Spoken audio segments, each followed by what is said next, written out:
จะต้องเรียนภาษาครับผมเรียนภาษา005ครับก็เลยวันนี้สอบด้วย005กับสอบวันนี้โอ้โหปริญญาเอกของพทดมจรเนี่ยก็ต้องเรียนฮะ MCU เนี่ย MCU มันต้องผ่านนะครับต้องผ่านภาษาอังกฤษต้องผ่านการสอบแล้วถึงจะผ่านนะครับครับใช่ก็ยินดีด้วยนะจบไม่ได้ครับถ้าไม่ผ่านตรงนี้005 006จบไม่ได้ครับผมครับเช่นเดียวกันครับครับผมสาธุครับเอาเข้าเรื่องกันเลยดีไหมครับนะครับผมครับซึ่งอาจารย์ครับซึ่งวันนี้เราก็ยังคุยกันนะครับเกี่ยวกับเรื่องความจริงเราจะมีท่านอาจารย์เจ้าคุณพระราชวชิรศรีมาภรณ์นะครับรองประธานคณะกรรมการกลางนะครับแล้วก็ประธานสมัชชาศีล5แห่งประเทศไทยนะครับเมื่อกี้ท่านอาจารย์ก็พยายามที่จะเข้ามาครับแต่ก็ยังเข้าไม่ได้นะครับก็มีท่านอาจารย์เจ้าคุณโกษัยเจติยารักษ์นะครับด็อกเตอร์ที่สามารถฟันฝ่าอุปสรรคทั้งสายฟ้าสายฝนทั้งลมเข้ามาได้ครับฉะนั้นวันนี้เราก็ตั้งเป็นการครับว่าศีล5ยุคใหม่นะครับจะอย่างไรดีนะครับซึ่งโดยเฉพาะท่านอาจารย์เจ้าคุณพระโกษัยเจติยาเราเป็นคณะกรรมการโครงการอุปรักษาศีล5ของเราที่ได้ทำงานมาปีที่แล้วก็ทำปีนี้ก็ทำนะครับซึ่งอาจารย์ครับตั้งแต่ครับซึ่งแต่วันที่5สิงหาคมนะครับเราได้ลงที่บ้านมอมะปรางทองนะครับอำเภอคลองลานจังหวัดกำแพงเพชรนะครับวันที่6ไผ่นาเลิงนะครับอำเภอตากฟ้าจังหวัดนครสวรรค์วันที่7นี่บ้านกรดงามนะครับอำเภอวชิรบารมีจังหวัดพิจิตรนะครับวันที่8นี่ก็หนองแจงนะครับอำเภอบึง3,000จังหวัดเพชรบูรณ์นะครับแล้วก็รอบที่2นี่เราก็ตั้งแต่วันที่13สิงหาคมมานะครับที่บ้านนาลับแลงอำเภอทองแสนขันธ์จังหวัดอุตรดิตถ์14สิงหาคมบ้านใหม่เจริญผลนะครับอำเภอคีรีมาศจังหวัดสุโขทัยแล้วก็15สิงหาคมบ้านแถวอำเภอวังทองพิษณุโลกนะครับแล้วก็เมื่อวานนี้วันที่16นะครับสิงหาคมบ้านเกาะตาเถียนนะครับตำบลไม้งามอำเภอเมืองตาก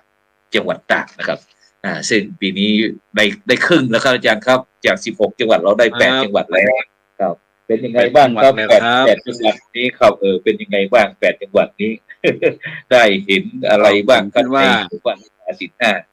5ผ่านพ้นไปด้วยดีครับผ่านพ้นไปด้วยดีนะครับครับสำหรับภาค4และภาค5ภาค4ก็จังหวัดนครสวรรค์กำแพงเพชรพิจิตรเพชรบูรณ์นะฮะแล้วก็ภาค5ก็จังหวัดอุตรดิตถ์สุโขทัยพิษณุโลกแล้วก็จังหวัดตากผมว่า2ภาคนี้8จังหวัดนี้ถือว่ามีความเข้มแข็งนะครับถ้ามองในภาพรวมนะเข้มแข็งมากๆเลยการส่งเสริมหมู่บ้านรักษาศีล5พัฒนาต่อยอดจะเป็นหมู่บ้านยั่งยืนหมู่บ้านศีลธรรมเนี่ยผมว่ามันจะต้องนิมนต์และเชิญถ้าจะว่าไปนิมนต์และเชิญทั้งเจ้าอาวาสทั้งเจ้าสำนักปฏิบัติธรรมทั้งผู้ใหญ่เนี่ยมาออกรายการอย่างนี้ผมว่าน่าจะดีนะน่าจะดีเพราะเขาจะได้แชร์ประสบการณ์สิ่งที่เขาได้ทำมาในพื้นที่ชุมชนในหมู่บ้านของเขาได้มาออกรายการบางครั้งเราเอาเรื่องราวของเขามาพูดต่อเนี่ยบางครั้งมันก็จะได้ข้อมูลไม่เต็มร้อยนะไม่เต็มร้อยไม่เหมือนกับเจ้าของผู้ที่เขาได้ทำโดยตรงนะฮะเราเป็นเพียงแค่ไปเก็บข้อมูลไปสังเกตการไปดูในเหตุการณ์วันนั้นวันที่เราลงพื้นที่เนี่ยลงพื้นที่เนี่ยเราก็ดูได้เพียงเท่านั้นแต่ถ้าเจ้าตัวของผู้ที่ทำเองในหมู่บ้านในชุมชนนั้นแล้วมาออกรายการอย่างนี้เนี่ยผมว่ารสชาติมันจะมีมากกว่านี้นะครับนะครับซึ่งวันนี้โดยเฉพาะเราก็ตั้งใจไว้อย่างนั้นเหมือนกันครับอาจารย์ครับติดต่อที่บ้านหนองแจงอำเภอบึง3,000จังหวัดเพชรบูรณ์เช่นเดียวกันครับว่าจะมาออกรายการของเราแต่เนื่องจากที่เมื่อวานเราเวลามันกระชั้นชิดครับแล้วก็โดยเฉพาะผู้ดำเนินรายการก็วิ่งจากที่ตากมานี่ครับก็ต้องสับรายการฉะนั้นวันนี้เราก็ตั้งใจว่าจะเอาคณะกรรมการเรามาคุยก่อนนะครับเสร็จแล้วก็เป็นสุขต่อไปแล้วก็จะเป็นหมู่บ้านต่างๆที่จะเริ่มทยอยมาออกรายการครับซึ่งโดยเฉพาะครับอาจารย์ครับที่ ที่เราลงไปต่างๆนะครับเราได้เห็นปีนี้โดยเฉพาะ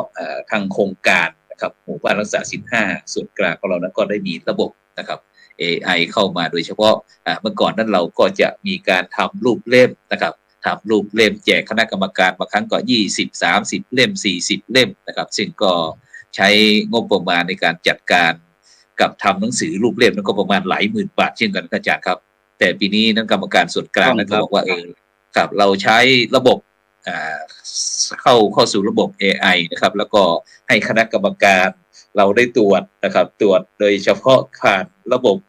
ทั้ง iPad iPhone ทั้งมือถือทั้งโน้ตบุ๊กซึ่งพี่รู้สึกมีความรู้สึกเป็นไงบ้างครับอาจารย์ก็มัน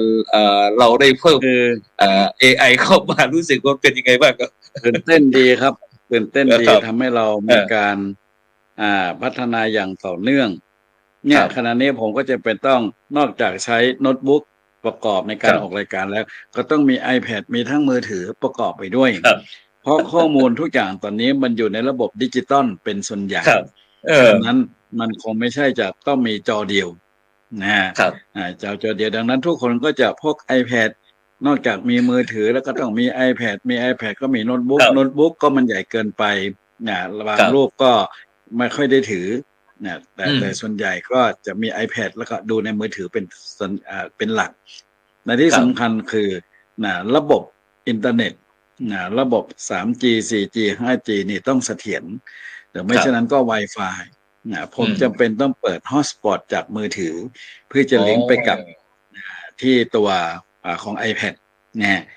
ต้องลิงก์ไปหากันมันถึงจะช่วยบางที่ก็ถ้ามีเอกสารแล้วเราก็ได้ใช้เอกสารเหมือนกับที่บ้านแถวนะครับที่ผมเอามาถือณเวลานี้เนี่ยบ้านแถวนี้สุดยอดเลยเอามาประกอบในการอ่านได้อย่างนี่ถือว่าทำได้ดีนะที่บ้านแถวเนี่ยที่บางทองพิษณุโลกแหละผมก็เอามาอ่านมาเปิดดูอยู่เนี่ยก็ถือว่าเป็นเอกสารประกอบของการติดตามวันนั้นก็เห็นอันนี้ก็เป็นเจ้าคุณฤทธิ์ชมเหมือนกันบอกว่าถ้าเป็นเรื่องรูปแบบเอกสารนี่ต้องจังหวัดพิษณุโลกนี่นะใช่ถูกต้องครับเขาทำเอกสารได้ดีที่บ้านแถวนี้ดียังไงเข้าใจครับลองคุยฟังหน่อยการทำรูปเล่มเผื่อที่บรรดาท่านผู้ฟังหรือว่าหมู่บ้านอื่นกำลังติดตามรายการเราอยู่เผื่อที่จะได้ผ่านที่ดูเนี่ยเขาก็เป็นรายงานผลการดำเนินงานนะครับเรื่องของโครงสร้างเรื่องของการลงพื้นที่เขามีแผนทับเขามีหลายๆอย่างในนี้เขาก็บ่งบอกถึงในเนื้อหาสาระนี่ทั้งแบบสรุปผู้บริหารหลักเกณฑ์การให้คะแนนแล้วเขาก็บอกหมดเลยมีกำหนดการมีในเนื้อหาสาระหมายว่าในประวัติความเป็นมาข้อมูลพื้นฐานของหมู่บ้านที่กรอกเข้าไปในเว็บไซต์ในเว็บไซต์เนี่ยเขาก็พิมพ์ออกมาให้หมดเลยเป็นรูปเล่มเขาคีย์ข้อมูลได้ดีมากยอมรับว่าที่หมู่บ้านแถวเนี่ยมือคีย์ข้อมูลเขาคีย์ข้อมูลได้ดีเขาเข้าใจเขาตีโจทย์แตกครับเขาตีโจทย์แตกตีโจทย์แตกของการนะฮะพอเขาตีโจทย์แตกปุ๊บแล้วเขาไปสอดคล้องกับกิจกรรมที่เขาทำจริงนะฮะคือหมายความว่าข้อมูลทุกอย่างเขาทำมาดีอยู่แล้วคือเขาต้องทำเป็นระยะเวลาเป็น10 ปีนะที่เขาเริ่มต้นในปี2557เท่าที่ทราบมานี่นะเขาทำกันมาตลอดเวลาอันนี้เราขอข้อมูลย้อนหลังเพียงแค่3 ปีเท่านั้นเองเขาก็หยิบออกมาใส่ได้อย่างลงตัวเลยเพราะเขาทำอยู่แล้วแต่ถ้าหมู่บ้านไหนนี่ไม่ได้ลงมือทำนี่นะกว่าที่จะคีย์ข้อมูลเข้าไปแล้วก็เอารูปภาพมาแทรกเข้าไปโหลดเข้าไปเนี่ยก็ยากพอสมควรเพราะว่าไม่ได้ทำกิจกรรมแล้วก็ไม่มีข้อมูลที่จะกรอกไปแต่ที่บ้านแถวเนี่ยมีมากกว่านั้นนะครับมีมากกว่าแต่ว่าในเลยรูปแบบของการกรอกข้อมูลเรามีข้อจำกัดเรามีข้อจำกัดมากพื้นที่มีน้อยพื้นที่มีน้อยในการที่จะโหลดข้อมูลเข้าไปแต่ว่าข้อมูลของเขามีเยอะเลยนะครับผมเปิดอ่านดูทุกสิ่งทุกอย่างเขามีภาพผนวกด้วยนะภาพผนวกร่องรอยของการทำงานแม้กระทั่งมติ มศการจัดตั้งสำนักปฏิบัติธรรมเขาก็เอามาครับนะครับ อืมคำสั่งแต่งตั้งคณะกรรมการอำนวยการแต่งตั้งขับเคลื่อนระดับจังหวัดของการนะฮะมารักษาศีลห้าเนี่ยระดับจังหวัดเขาก็เอามาลงนะครับเป็นคำสั่งคณะกรรมการขับเคลื่อนครับ ที่ลงนามโดยพระเดชพระคุณเจ้าประคุณสมเด็จพระมหาราชมงคลมุนีประธานกรรมการในการเอามาลงแล้วก็เจ้าคณะจังหวัดแต่งตั้งก็เอามาลงนะครับจากนั้นก็นะฮะขับเคลื่อนกันมีทั้งฝ่ายบรรพชิตฝ่ายคฤหัสถ์เอามาหมดเลยประกาศอำเภอวังทองก็เอามาลงนะครับภาคผนวกนี่นะเห็นร่องรอยเนี่ยเห็นร่องรอยหลักฐานเอกสารตอนนี้เขามาประกอบที่เขาทำมาอยู่แล้วเราก็เห็นและที่สำคัญคือสถิติผู้เข้าร่วมปฏิบัติธรรมประจำปี63เขาก็มีเนี่ยเราเห็นสถิติของการเข้ามาปฏิบัติธรรมเนี่ยเห็นอย่างชัดเลยเนี่ยตัวนี้ที่บอกว่าเราเน้นที่ไหนเน้นที่สำนักปฏิบัติธรรมเมื่อเราเน้นสำนักปฏิบัติธรรมปุ๊บเราก็ดูว่าเขามีการประพฤติปฏิบัติธรรมเป็นอย่างไรนี่เขาแบ่งมาเป็นรุ่นรุ่นละกี่วันแล้วมีผู้เข้าร่วมกี่คนเนี่ยจากสถิตินี้เขาบอกอย่างละเอียดแล้วก็มีผู้รับรองโดยเจ้าสำนักปฏิบัติธรรมเจ้าธิการพบธรรมธรรมทรังสีปรริยนเจ้าวาดวัดบ้านแถวเจ้าสำนักปฏิบัติธรรมเนี่ยปี63ปี64ปี65มีกี่รุ่นกี่คนเขาบอกรายละเอียดหมดเลยเนี่ยเห็นได้อย่างชัดเจนเพราะโครงการหมู่บ้านรักษาศีล5เวลาเราลงพื้นที่เนี่ยตามนโยบายของพระเดชพระคุณหลวงพ่อเจ้าประคุณสมเด็จพระมหาราชมงคลมุนีท่านก็มุ่งเน้นไปที่หมู่บ้านหรือว่าวัดที่มีสำนักปฏิบัติธรรมสำนักปฏิบัติธรรมประจำจังหวัดนั้นซึ่งได้รับแต่งตั้งโดยมติมศ.นะครับเนาะและจากนั้นก็มีการฝึกฝนอบรมเข้าวัดปฏิบัติธรรมกันอย่างต่อเนื่องหรือจะจัดเป็นคอร์สเป็นโครงการหรือวันสำคัญทางพุทธศาสนาหรือวันสำคัญของชาติอะไรต่างๆเนี่ยบอกมาอย่างรายละเอียดหมดเลยนี่ครับผมอย่างรายละเอียดนะครับอันนี้ก็สรุปแล้วก็ถือว่าจัดเป็นรูปธรรมอย่างต่อเนื่องนะครับสัปยะทั้งสถานที่ซึ่งไม่น่าเชื่อนะครับว่าคณะกรรมการของเราก็ไปอาศัยพึ่งบารมีวัดบ้านแถวที่ไปจำวัดกันผมไปจำวัดในวันที่8สิงหาคมไม่น่าเชื่อนะครับไปจำวัดที่วัดบ้านแถวไม่ทราบว่าวัดบ้านแถวนี้จะเป็นวัดที่รับการประเมินหมู่บ้านศีล5แล้วก็เป็นวันอายุวัฒนมงคลของผมด้วยวันที่8สิงหาคมที่ผ่านมานะครับได้ไปอาศัยบารมีและจากนั้นก็คืนวันที่14นะครับเนาะใช่ไหมครับ14เราก็ไปจำวัดกันที่วัดบ้านแถวก็สัปยะทุกอย่างแค่นี้ทุกอย่างก็บ่งบอกให้เห็นว่าไม่มีที่ไหนนะที่คณะกรรมการที่ลงไปแล้วได้รับอำนวยความสะดวกในการจัดสถานที่ถวายรับรองแม้กระทั่งสถานที่ห้องประชุมก็ห้องแอร์เย็นฉ่ำระบบไอทีระบบการรายงานทุกอย่างมีตัวตนบุคคลพร้อมที่จะให้ข้อมูลอยู่ตลอดเวลาเนี่ยครับสรุปผลการพฤติกรรมการปฏิบัติตนตามหลักศีล5ของประชาชนบ้านแถวตำบลแม่ละกาอำเภอวังทองจังหวัดพิษณุโลกเนี่ยเขามีบอกหมดเลยนะทำเหมือนวิจัยเลยนะครับมีสถิติมีเปอร์เซ็นต์มีอะไรต่างๆของการผู้ตอบแบบสอบถามรู้สึกว่าเขาเอาข้อมูลจากปีที่แล้วที่เป็นแบบสอบถามแบบการประเมินเป็นเปอร์เซ็นต์ต่างๆเข้ามาด้วยนะครับเข้ามาด้วยของการกรอกข้อมูลทุกอย่างทำเหมือนวิจัยเป็นวิจัยเล่มหนึ่งของวัดบ้านแถวของหมู่บ้านแถวที่ออกมาให้เห็นของการรักษาศีล5อย่างเป็นรูปธรรมเนี่ยอันนี้ต้องขอชื่นชมจริงๆถือว่าเป็นต้นแบบจริงๆของการที่ลงพื้นที่แล้วเห็นอะไรหลายๆอย่างออกมาเขาใช้ระบบไอทีเข้ามาบริหารและการจัดการด้วยบริหารจัดการแล้วก็ชาวบ้านก็ให้ความร่วมมือดีคณะสงฆ์เราก็เข้มแข็งโดยเฉพาะอย่างยิ่งเจ้าวาดก็ในฐานะเป็นสัทธิวิหารเอกของพระเดชพระคุณหลวงพ่อเจ้าคณะจังหวัดพิษณุโลกด้วยท่านพระเดชพระคุณเจ้าคุณพระราชรัตนสุธีเนี่ยผมเห็นว่าเวลาเราลงพื้นที่ไหนเนี่ยผมว่ามันจะมีนัยยะสำคัญนัยยะสำคัญที่บ่งบอกถ้าจะว่าเป็นภาษาชาวบ้านว่าใครเป็นแบ็ค อย่างนี้ใช่ไหม ครับ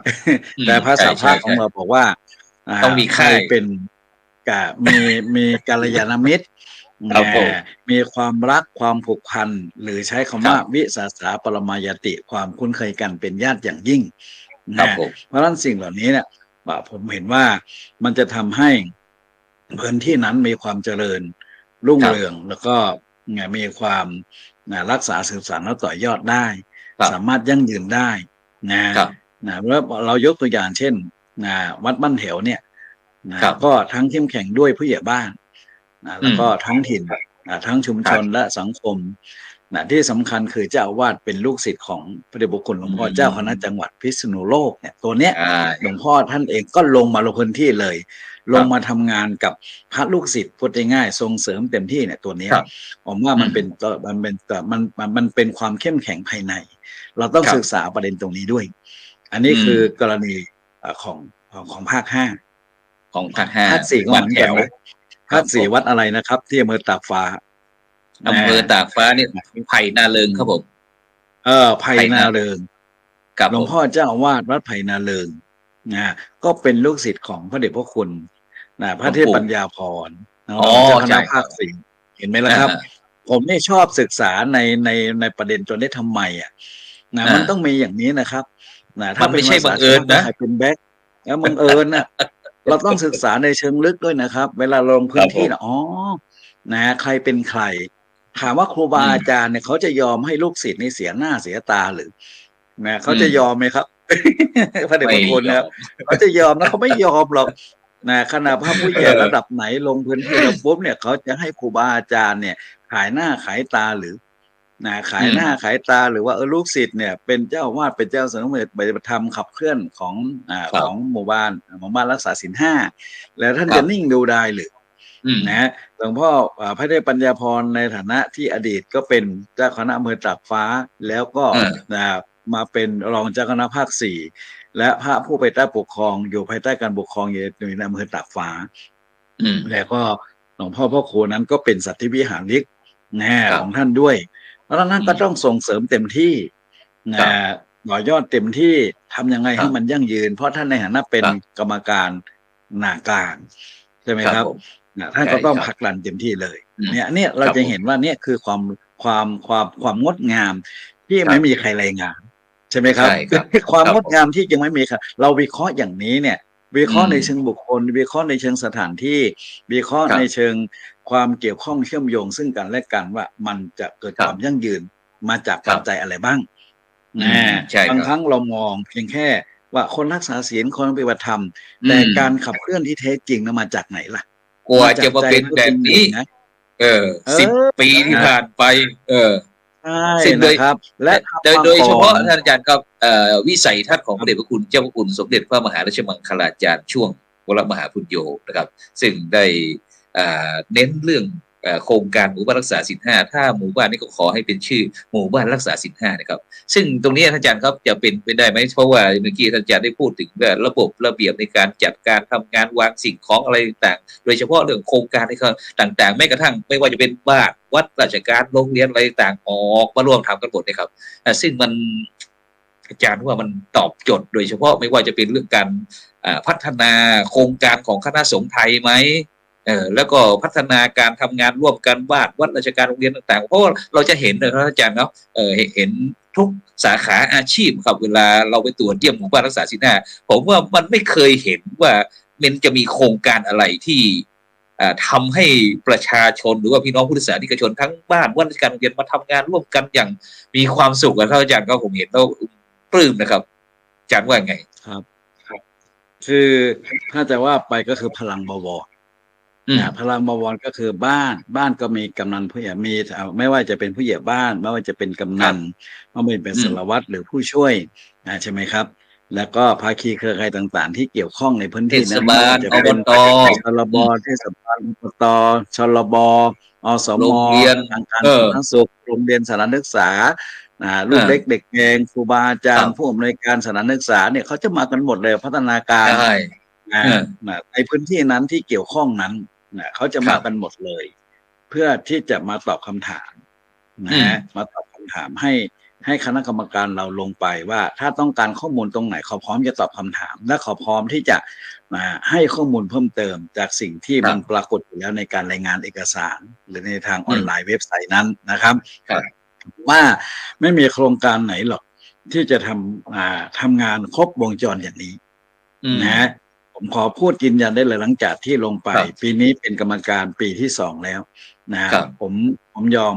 ผมออกตัวเองเลยว่าผมออกจากวัดผมไปสนองงานแบบนี้ตามพระบัญชาสมเด็จพระสังฆราชนะครับตามพระบัญชาแล้วก็ไปเห็นความรักความสามัคคีความปรองดองของพี่น้องประชาชนในพื้นที่ที่เราลงไปเนี่ยมันขับเคลื่อนองค์ข่าวพยพไปเลยฝ่ายราชการก็ตั้งแต่ผู้ว่าราชการเป็นต้นไปถ้าผู้ว่าไม่ลงไปก็ต้องให้รองผู้ว่าไปแล้วก็มีผู้บังคับการด้วยมีผู้กำกับการด้วยนายอำเภอด้วยมีผอ.หัวหน้าส่วนงานราชการระดับจังหวัดเรื่องพสจ.เนี่ยไม่ต้องพูดถึงแน่นอนวัฒนธรรมด้วยงานที่เกี่ยวข้องด้วยเพราะอะไรหลายๆอย่างนี้เขาจะมากันหมดเลยเนี่ยคือความงดงามตัวนี้แล้วทุกคนที่มาหมายความว่าหมู่บ้านทั้งจังหวัดเป็นทีมเวิร์กทีมเวิร์กที่ถือว่าสุดยอดเหมือนกันเนาะของจังหวัดด้วยนะใช่ละคือเขาจะมากันหมดเลยแทบทุกจังหวัดเพราะต้องการมาให้คำตอบว่าให้คำตอบหมู่บ้านนี้มีการส่งเสริมการรักษาศีล 5อย่างไรมาให้คำยืนยันและตัวของท่านก็เป็นคนที่ประพฤติปฏิบัติด้วยนะครับตัวของท่านก็เป็นคนประพฤติปฏิบัติด้วยตามหลักศีล 5ด้วยท่านก็พูดด้วยความภาคภูมิใจไม่ต้องไปเคอะเขินแล้วก็บอกว่าเคยมาวัดนี้มาปฏิบัติธรรมที่วัดนี้ด้วยมาทำบุญที่วัดนี้ด้วยเนี่ยเป็นการยืนยันที่ท่านมาเป็นตัวพยานให้พยานให้ได้มาสัมผัสในพื้นที่นั้นอาจารย์ครับคณะกรรมการแต่ละหมู่บ้านนี้ผมว่าเขาไม่เคยกลัวคณะกรรมการเขากับภูมิใจนะครับบางท่านบางคนเนี่ยเตรียมตัวมาที่จะมาตอบบางครั้งเขาก็ผมจะได้ยินเสียงกระซิบมาว่าอุตส่าห์ตั้งใจมาเตรียมตัวมาจะมาตอบแต่ไม่ได้ตอบทำไมเขาถึงอยากตอบกับคณะกรรมการเราก็เขาต้องการนำความดีความงามสิ่งที่เขาไม่อยู่นำมาเผยแพร่มากกว่าไม่ใช่มาโอ้อวดนะครับคือเขาพร้อมที่จะให้คำตอบพร้อมที่จะพูดง่ายๆนะมีดีมาอวดแต่ไม่ใช่อวดดีใช่ไหมเอาดีมาอวดไม่ใช่มาอวดดีเอาดีมาอวดใช่มีอะไรดีแท้งามแท้จริงแท้ดีที่นี่เป็นดีที่อยู่ในศีลธรรมจรรยาว่าเขาประพฤติปฏิบัติอะไรเหมือนกับหลายท่านที่ผมถามแล้วก็โชว์ตัวทันทีเลยเนี่ยมาสิกาที่วัดบ้านแถวเนี่ยเขาอยู่ที่นั่นผมเข้าไปถามในรอบนอกเข้าไปถามที่ไม่อยู่ในที่ประชุมเข้าไปถามไปหาข้อมูลมาถามเขาพร้อมตอบคำถามและเขาก็ยินดีใจที่เราได้ไปสนทนากับญาติโยมอุบาสกอุบาสิกาที่มาเป็นศรัทธาของวัดนั้นหรือต่างวัดนั้นที่มาแล้วเขาก็ดีใจที่มีโอกาสไปสนทนาแลกเปลี่ยนเรียนรู้ซึ่งกันและกันแล้วก็บอกว่ามาเข้าวัดปฏิบัติธรรมที่วัดนี้มาเป็นศรัทธาอุปถัมภ์วัดนี้มาตลอดเป็น10 ปีแล้วมีความรักวัดแล้วก็เข้าวัดมาตลอดมาไหว้พระมาสวดมนต์มาทำบุญทุกวันพระวันเทศกาลวันสำคัญของชาติของศาสนาอะไรต่างๆเนี่ยเขาก็จะบอกมาแบบไม่เคอะเขินนะครับนี่คือข้อมูลที่ผมได้รับมาโดยตรงเลยครับซึ่งโดยเฉพาะครับอาจารย์ครับที่นอกจากที่จะมีทีมเวิร์กจากภายในชุมชนในหมู่บ้านรักษาศีล 5ต้นแบบผมได้ยินเสียงกระซิบมาว่าแม้แต่คณะกรรมการก็ไม่ธรรมดานะครับกรรมการตรวจเยี่ยมของเราเนี่ยครับซึ่งแต่ละรูปแต่ละท่านนี่โอ้โหล้วนแต่มีดีกรีหลวงพ่อเจ้าคณะจังหวัดหลวงพ่อรองภาคโอ้เนี่ยครับผมว่ามันก็เป็นแรงบันดาลใจที่บรรดาหมู่บ้านรักษาศีล 5ต้นแบบที่หลายท่านหลายคนที่พยายามอยากจะสอบถามอย่างเมื่อวานนี้ครับอย่างพูดกันง่ายๆนะครับไปบ้านแถวก็แล้วกันซึ่งทุกทีเนี่ยเราจะเห็นว่าคณะกรรมการสอบถามเนี่ยถ้าเป็นเมื่อก่อนนะครับถ้าหลายปีก่อนแรกๆยุคแรกเนี่ยโอ้โหคณะกรรมการหรือว่าอะไรต่างๆเนี่ยครับจากหมู่บ้านจะกลัวสอบถามอยากจะให้จบไวๆนะครับแต่หลังๆจากที่มาผมยิ่งปีเนี่ยผมประทับใจที่พระเดชคุณท่านอาจารย์เจ้าคุณโกษัยเจติยาลักษณ์เนี่ยมาสอบถามวันนั้นคิดยังไงถึงถามแบบเนี้ย วันนั้นอาจารย์ถามแบบไหนคุยให้ฟังหน่อยคือจริงๆแล้วผมต้องการข้อมูลจากผู้ที่ปฏิบัติงานหน้าที่โดยตรงนะและคนที่เป็นต้นแบบนะแบบแผนแบบอย่างแบบฉบับที่เป็นไอดอลจริงๆเขาควรจะได้ให้คำตอบต่อคณะกรรมการอย่างดีที่สุดถ้าเราไปถามเฉพาะผู้นำผู้บริหารที่ควบคุมเชิงนโยบายเนี่ยมันก็ไปเชิงนามธรรมไม่ใช่รูปธรรมก็เลยจำเป็นต้องเปลี่ยนวิธีคิดสมัยเขาว่า mindset ความคิดสมัยที่จะต้องกลับมาถามคนที่ทำงานโดยตรงวันนั้นถามใครวันนั้นผมบอกนำตรงผมเห็นใจท่านอาจารย์พระครูโสพลปริยัติอะไรฮะนี่เป็นเลขาผมว่าโอ้เลขาที่ทำงานนี่นะผิดก็เลขาไม่ผิดก็เลขาอะไรทุกอย่างก็ลงที่เลขาแล้วก็ปรากฏวันนั้นก็เป็นวันอายุวัฒนมงคลของท่านเลขาเจ้าคณะจังหวัดพิษณุโลกด้วยผมก็โอ้ท่านก็ทำงานเนี่ยท่านก็มาเป็นพิธีกรเองเนี่ยผมก็เก็ตไอเดียตัวนี้บอกว่าเดี๋ยวผมต้องถามเลขาคณะกรรมการขับเคลื่อนที่เป็นบอร์ดขับเคลื่อนของศีล5แต่ละข้อละข้อผมก็ไปเปิดดูปรากฏว่าเลขาคนเดียวกันเลยในบอร์ดแต่ละบอร์ดนั้นคณะกรรมการ5 ข้อ5 ชุดใช่ไหมครับปรากฏว่าเป็นคนเดียวกันหมดเลยผมก็เก็ตไอเดียนี้ขึ้นมาผมต้องถามละต้องถามเลขาคนนี้แน่นอนเลขาคนนี้แน่นอนเพราะว่าเขาต้องรู้เรื่องราวถ้าไม่รู้เรื่องราวเป็นไปไม่ได้ไม่รู้เรื่องราวเพราะว่าเป็นกรรมการเนี่ยประธานก็จริงอยู่ที่ปรึกษาก็จริงอยู่รองประธานก็จริงอยู่แล้วคณะกรรมการก็มาร่วมแล้วก็เลขาเขาจะต้องรู้เรื่องของการขับเคลื่อนการรักษาศีล5แต่ละข้อเนี่ยผมก็เลยเก็ตไอเดียนี้ถามขึ้นมาเป็นประเด็นที่สำคัญแล้วจากนั้นก็เราไม่เคยถามเรื่องบุคคลต้นแบบของการรักษาศีล5บูรณาการของศีลสมาธิปัญญาผมก็ดูว่าโยมนี่ก็มานี่นั่งตรงนั้นมาเลยเนี่ยผมก็เลยจำเป็นต้องถามให้รู้ตัวให้รู้ตัวว่าเขาจะต้องได้พูดได้คุยแล้วเพราะฉะนั้นภาพวันนั้นที่ปรากฏออกไปเนี่ยจึงเป็นภาพต้นแบบเป็นภาพต้นแบบที่ต้องเผยแพร่สู่สายตามหาชนชาวโลกเราถามคนทำงานจริงปฏิบัติจริงและได้ผลจริงแล้วเอามานำเสนอแต่จริงๆแล้วคนจะมีเยาวชนด้วยเหมือนกันที่ควรจะให้ข้อมูลตัวนี้ว่าเขานำมาประพฤติปฏิบัติธรรมเป็นอย่างไรบ้างแต่ส่วนใหญ่เนี่ยเราจะโฟกัสไปที่1ผู้ใหญ่บ้าน2นายอำเภอบ้างผู้กำกับบ้างหรือผู้ว่าบ้างหรือทางอสมรพสตเหล่านี้แต่เราไม่เคยถามว่าผู้ที่ได้รับการดูแลจากรพสตนี่คือใครผู้ป่วยติดบ้านผู้ป่วยติดเตียงเคยเอามาไหมเอามาอยู่ในงานนี้ไหม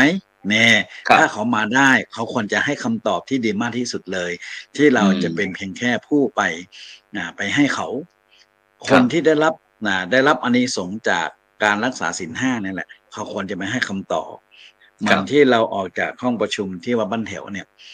ออกปุ๊บก็จะโปรยทานใช่ไหมพอดีวันนั้นมันเกิดท่านเลขาเจ้าคณะจังหวัดพิษณุโลกท่านก็มาโปรยทานแจกทานถึง2 ในชุดหรือที่อำเภอวชิระบารมีจังหวัดพิจิตรก็มีการแจกทานใช่ไหมก็มารับต่อทานแล้วก็บอกว่านี้นะศีล5กินได้ผมก็บอกพูดที่เขามารับทานนี่เห็นไหมอันนี้ส่งศีล5นะถ้าไม่รับถ้าไม่ปฏิบัติตามศีล5ศีล5เขากินไม่ได้ดังนั้นเมื่อได้รับของถุงยางชีพนี้ไปก็ขอจงรักษาศีลด้วยนะให้เคยครบแล้วศีล5ก็กินได้จริงๆเหมือนที่ได้รับโปรยทานวันนี้เนี่ยผมก็จะเอาสิ่งที่ปฏิบัติตรงนั้นแหละที่ทำอยู่ตรงนั้นได้ให้ข้อคิดกับประชาชนที่มาในร่วมงานศีล5ทั้งนั้นเลยสินค้าโอท็อปอุปโภคบริโภคทั้งนั้นก็คือศีล5มาจากศีล5กินได้ยังไม่พออีกได้ควายอีก2 ตัวทุกหมู่บ้าน6 จังหวัด32 ตัวซึ่งท่านเจ้าคุณพระวิสุทธิวัชราภรณ์หรือว่าครูบาขาวพร้อมทั้งศิษยานุศิษย์บริจาคเป็นผู้ทรงศีลไงชาวบ้านรักษาศีลแต่พระคุณท่านพระสงฆ์เป็นผู้ทรงศีลก็จะแบ่งปันเรื่องความดีความงามเหล่านี้ให้กับประชาชนให้กับชาวบ้านได้สิ่งที่ดีที่งามต่อไปก็เอาไปสานต่อ นะเอาไปสานต่อนะครับ อันนี้ก็ถือว่าเป็นการให้ทาน ครับ นะให้ทาน ซึ่ง ช่วยเหลือแบ่งปัน ซึ่ง กัน ถ้าเป็นวันศุกร์หน้านะครับวันศุกร์หน้านี้เราก็คงจะได้หมู่บ้านรักษาศีล 5ต้นแบบของแต่ละหมู่บ้านนะครับที่มีบทบาทผลงานโดยเฉพาะก็จะมีพี่น้องกลุ่มชาติพันธุ์อย่างที่บึง3,000นั้นก็จะเป็นพี่น้องไทยทรงดำครับไทยทรงดำไทยทรงดำแล้วก็อาจจะเป็นลาวข้างลาวเวียงบ้างนะครับมาร่วมออกกับเราโดยเฉพาะเมื่อวานล่าสุดครับอาจารย์ครับเมื่อวานนี้ผมก็โอ้โหสงสารชุดสีกากีทั้งท่านผู้ว่าทั้งท่านนายอำเภอเมื่อวานนี้ผมความจริงผมอยากจะให้อาจารย์ถามอาจารย์เจ้าคุณเราเนี่ยถ้ามีท่านอาจารย์เจ้าคุณเมธีวชิรคุณที่จังหวัดพะเยาอีกรูปนะผมอยากจะให้ทั้งคู่เนี่ยออกคู่กันทุกวันเนี่ยแต่เนื่องจากที่เราจำเป็นที่จะต้องให้คณะกรรมการนะครับอย่างที่อาจารย์พูดดีก็เลขาไม่ดีก็เลขาอะไรต่างๆก็ลงที่เลขาหมดเลยนะผมไม่เข้าใจไม่เห็นใจนะคนเป็นเลขานี่นะใช่ครับเกิดพระครูโสพลเกิดมาเป็นเพื่อใจครับเพื่อเป็นเลขาครับผมต้องให้กำลังใจเลขาใช่ครับได้ดีใจครับที่ได้ทำงานเยอะดีครับได้ทำงานเยอะดีนะครับซึ่งโดยเฉพาะพวกเราเป็นศิษย์นี่นะผมบอกได้เลยนะครับเลขาต้องทำงานผิดพลาดถ้าเลขาไม่ทำงานผิดพลาดไม่ใช่เลขาไม่ใช่เลขาแล้วเลขาทุกคนจะต้องถูกเจ้านายด่าใช่แล้วจะเป็นเลขาตัวจริงครับเลขาที่จะยั่งยืนต่อไปนะเพราะเลขาต้องทำตัวเป็นน้ำนะพร้อมที่จะเลื่อนไหลไปทุกมิติทุกอนูทุกเรื่องทุกราวได้หมดเลยนะครับแต่ผมนี่เกิดอะไรต่างๆขึ้นมาปุ๊บเนี่ยผมเข้าใจครับในเหตุการณ์ที่เกิดขึ้นครับซึ่งเราต้องกราบขอบพระคุณพระเดชคุณหลวงปู่ทองนะครับสิริมังคโลครับที่ได้สร้างพวกเราไว้นะครับเพราะว่าเราสามารถที่จะสะเทินน้ำสะเทินบกจะเจออะไรก็ตามนะครับก็ยังสามารถที่จะฟันฝ่าอุปสรรคนะครับฉะนั้นเมื่อวานนี้ผมก็เลยจำเป็นที่ต้องแบ่งเวลานะครับแบ่งเวลาให้ความจริงก็มีพระมหาเถระอีกหลายรูปนะครับอย่างหลวงพ่อที่วัดพระสิงห์นะครับก็ยังไม่ได้พูดนะครับหลวงพ่อเจ้าคณะจังหวัดเชียงรายแม่ฮ่องสอนอีกหลายรูปเยอะมากๆเขาไม่ได้แม้กระทั่งท่านอาจารย์เจ้าคุณพระวินัยสาธรจากวัดพระแท่นศิลาอาสน์นี่ครับไม่ได้พูดนะครับแต่เราก็เสียดายวันนี้ก็เลยขอโอกาสว่าแบ่งให้ทั้งวันนั้นผู้กำนันนายกเทศบาลกลุ่มส่งเสริมงดเหล้าเข้าพรรษานะครับแล้วก็แม้กระทั่งพชพัฒนาชุมชนสังคมอะไรนั่นต่างๆให้บอกว่าให้พูดคนละนิดนะเพราะไม่ว่านี่จะเป็นต้องไก่เกลี่ยกับพอไก่เกลี่ยเพราะว่าพระครูโสพลนี้อบรมไก่เกลี่ยมาด้วยครับอาจารย์ครับก็เป็นศูนย์ไก่เกลี่ยก็เป็นพระนักไก่เกลี่ยผมก็เป็นพระนักไก่เกลี่ยคือเราเข้าใจนะครับเวลามันมีอะไรจะเกิดขึ้นพอเขาใช้บอกว่าไม่มีคดีความก็จริงอยู่แต่ก่อนที่มันจะไปคดีความเขาไปไกลเกลี่ยกันก่อนนี่พูดถึงไกลเกลี่ยครับอาจารย์ครับเป็นคดีในหมู่บ้านรักษาศีล 5ของเราก็มีไกลเกลี่ยนะครับอาจารย์ศูนย์ไกลเกลี่ยในชุมชนนะครับหมู่บ้านรักษาศีล 5ไกลเกลี่ยต้องมีเพราะมันเป็นมิติหนึ่งเพราะชื่อมันก็บอกว่าปรองดองสมานฉันท์ใช่ไหมครับสันติสุขสันติภาพเนี่ยไม่ใช่มุ่งโฟกัสไปที่ว่าต้องเป็นคดีความอย่างเดียวเพราะถ้าเขาสามารถแก้ปัญหาได้ไม่ให้เป็นคดีคดีความก็คือไกลเกลี่ยกันก่อนอย่าไปขึ้นลงขึ้นศาลกันเลยจะไปแจ้งความดำเนินคดีกันเลยนะคุยกันก่อนอย่าเพิ่งคุยกันก่อนใช่ไหมนั่นแหละแล้วเขากลับมาเป็นกัลยาณมิตรเป็นมิตรภาพที่ดีนั่นแหละผมว่าสุดยอดของการรักษาศีลบางคนบอกว่าถ้ารักษาศีลแล้วไม่เคยล่วงละเมิดเลยผมไม่เชื่อหรอกใช่นะฮะเคยคิดจะรักษาศีลแต่ถ้าหากว่ามีการล่วงละเมิดคุณจะแก้ปัญหายังไงผมจะมุมมองที่ว่าการแก้ปัญหานั่นแหละสำคัญกว่าของการมีของการรักษาศีลเพราะฉะนั้นเป็นเขาว่าการรักษาศีลเนี่ยผมว่าเป็นเรื่องปกติแต่ถ้าวันไหนมีการล่วงละเมิดศีลขึ้นมาปุ๊บเนี่ยแล้วจะแก้ปัญหาอย่างไรจะอยู่ด้วยกันอย่างสันติสุขสันติภาพอย่างนั้นผมว่านั้นคือเป็นโจทย์เป็นที่สำคัญที่สุดเลยนะเหมือนกรณีของบ้านเหนียวเนี่ยเขาพูดมาก่อนว่าเมื่อก่อนมาบ้านเหนียวเนี่ยไม่ค่อยปรองดองกันไม่ค่อยสามัคคีกันเป็นพรรคเป็นพวกมีความคิดเห็นแตกต่างมีความคิดเห็นแตกต่างกันเขาเล่าให้ฟังนะครับ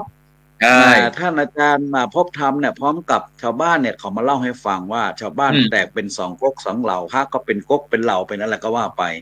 แต่คเขารับเอาปัญหาเหล่านั้นมาสามารถมาจูนเข้าหากันได้เป็นเอกภาพกันได้เนี่ยนี่ครับแหละคือความสุดยอดตรงนี้แต่จะครับมาบอกว่าไม่เคยมีปัญหาเลยสักอย่างเลย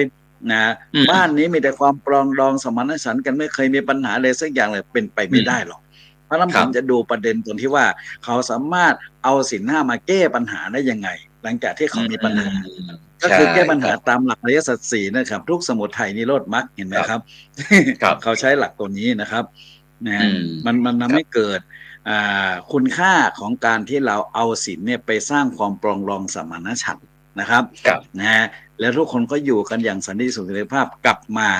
ดีขึ้อืมนกว่าเดิมนะครับแล้วครับคนก็วัดมากกว่าเดิมเนี่ยเห็นไหมครับเมื่อก่อนครับคนไม่ค่อยเข้าวัดพอเอาเรื่องเหล่านี้อืมเข้ามาปุ๊บก็ทำให้เกิดคนมีสามัคคีปรองดองกันเนี่ยผมครับต้องการเคสอย่างนี้มากกว่า ครับผม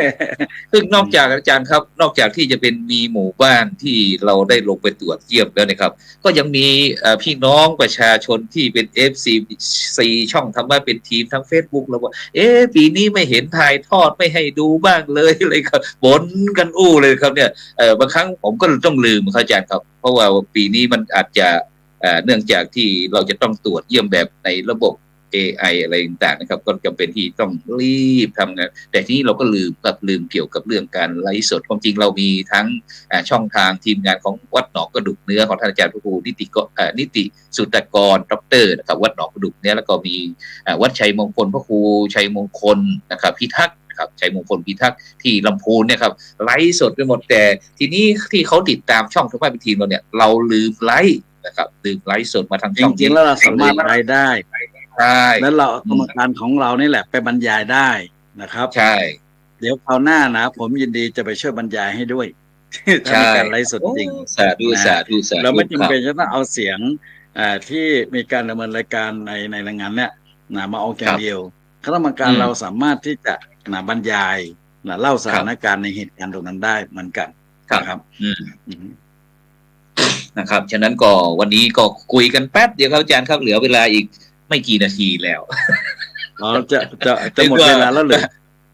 นึกว่าวันนี้จะว่าครูโสพลจะต้องดำเนินการเองครับแต่ก็ด้วยบุญญาบารมีนะครับของโครงการหมู่บ้านรักษาศีลห้าก็ทำให้ท่านอาจารย์เจ้าคุณประโกศใส่เกียรติยานะครับซึ่งช่วงนี้เราต้องยอมรับครับระบบเราลวนนิดหนึ่งครับเพราะว่าให้น้องเนนครับอะไรต่างดูแลแล้วก็หวังที่จะให้มีผู้ที่สืบศาสนากิจที่เราทำอยู่นะครับเพราะว่าอย่างผมก็จะต้องลงไปพื้นที่เพราะว่าตอนเช้าเดี๋ยวนี้เรามีรายการธรรมะรับอรุณครับอาจารย์เจ้าคุณครับช่องของเรานี่นะครับตอนเช้า7 โมงถึง7 โมงครึ่งนะครับก็มีรายการธรรมะรับอรุทำงานณซึ่งมากขึ้นใช่ไหมครับใช่ทำครับงานมากขึ้นใช่ไหมครับใช่ครับใช่มีการอครับอกรายการมากขึ้น ใช่ครับฉะนั้นเดี๋ยวก็คงจะได้รับความเมตตาจากพระเดชคุณท่านอาจารย์เจ้าคุณโกษัยเจติยารักษ์ด้วยนะครับอาจจะสักเดือนหนึ่งออกสักครั้งหนึ่งให้บรรดาท่านผู้ฟังท่านผู้ชมโดยเฉพาะในช่วง3 เดือนเข้าพรรษานี้นะครับอาจารย์ครับแล้วก็เหลืออีก8 จังหวัดเดี๋ยวอีก8 จังหวัดก็คือทั้งที่วันที่20นะครับวันที่20นี้เราจะลงที่บ้านกองหินนะครับหมู่ที่6อำเภอฮอดจังหวัดเชียงใหม่นะครับ21นี่เราจะลงที่บ้านคอนพึ่งนะครับตำบลแม่คัดตวนอำเภอศพเมยจังหวัดแม่ฮ่องสอนนะครับแล้วก็วันที่22นี้บ้านป่าเป้านะครับตำบลบ้านที่อำเภอบ้านที่จังหวัดลำพูนนะครับนี่ก็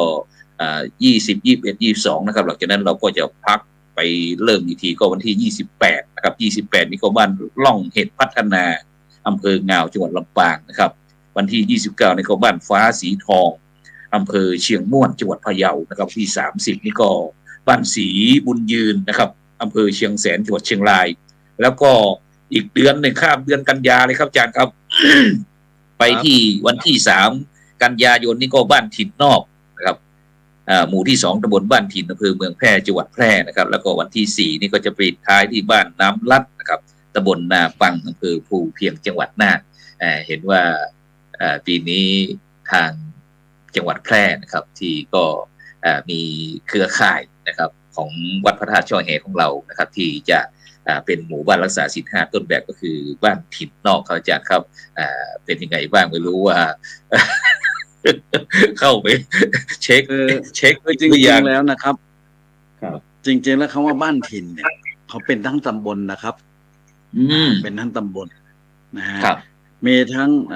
เป็นทั้งตำบลมีทั้งวัดถิ่นในและวัดถิ่นนอก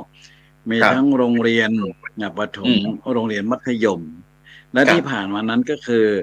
วัดถิ่นในนี้ก็ได้รับการ อืม ประเมินนะ ครั ห บ มู่บ้านนะหมู่บ้านที่ ครับ ที่ขึ้นกับวัดถิ่นในก็ได้รับการประเมินศีล 5มาค อ๋ รั้ อง หนึ่งแล้ว ครับผม ครั้งหนึ่ง เห็น แล้วนะครับ เห็นว่าเป็นพี่น้องกลุ่มชาติพันธุ์ด้วยใช่ไหมครับอาจารย์ครับ ชา เป็น ติ พี่ พัน น้ ธุ์ อง นะชาติพันธุ์ไทยลื้อนะครับชาติ อ๋ พั อน ธุ์ ไท ไท ย ยลื้อ ลื้อโอ้น่าสนใจครับไทยลื้อ ครับ อ่า และคราวนี้ก็ลงที่วัดถิ่นนอกก็เป็นหมู่บ้านหนึ่งหมู่บ้านห ครั นึ่ง บ ก็คือถือว่าอยู่ในตำบลเดียวกัน อันเนี้ย ผมว่ามันเป็นสิ่งที่มีความเข้มแข็งในอำเภ ครั อบ เมืองแพร่แล้วก็ไปอยู่ในตำบลนี้ แล้วก็ ครับ ที่ผ่านมานั้นหลายปีที่ผ่านมานั้นก็ลงที่หมู่บ้านบ้านถิ่นวัด ครับ ถิ่นในและคราวนี้ก็บ้านถิ่นเหมือนกันก็หมู่บ้านที่ขึ้นกับวัดถิ่นนอก ผม ครับ มองถึงความเข้มแข็งของหมู่บ้านทั้งตำบล อืม ของบ้านถิ่นมีความเข้มแข็ง ครับ ของการ ครั รับ กษาศีล 5นะฮะของการรักษาศี ครั ล บ 5แล้ววัด ฉะนั้น ถิ่นในวัดถิ่นใน ครับผม เขาก็เป็นสำนักปฏิบัติธรรมประจำจังหวัดแพร่ด้วยนะแล้วก็วัด ครับ ถิ่น ผม นอกเนี่ย ก็มีท่านพระครูภาวนาเจริญวิกิตผู้ช่วยเจ้าวาดพระรามหลวงวัดพระธาตุช่องแหก็ญาติโยมเขาก็ขอไปเป็นผู้รักษาการแทนเจ้าอาวาส ครับ